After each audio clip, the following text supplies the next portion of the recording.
તો સુરેન્દ્રનગર જિલ્લા વહીવટી તંત્ર દ્વારા દિવાળીની અનોખી રીતે જ ઉજવણી કરવામાં આવી। સોમાસર ગામે આવેલા નિરાંત ઘરમાં 80 થી વધારે વૃદ્ધો અને દિવ્યાંગ બાળકો સાથે ફટાકડા ફોડીને દિવાળીની ઉજવણી કરાઈ।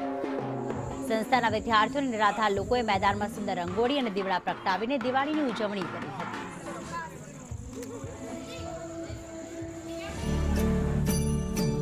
જે નિરાધાર લોકો છે એને અહીંયા સારી રીતે રાખવા, એની સેવા કરવાનું આજે સંસ્થા કામ કરી રહી છે। ખરેખર અદ્ભુત કામગીરી છે, ખૂબ સરસ કામગીરી છે। દિવાળીનો તહેવાર એમની સાથે મનાવવા બન્યો, આજે ઉજવવામાં આવ્યો છે। સાથે ડીડીઓ શ્રી પણ સાથે હતા। ખૂબ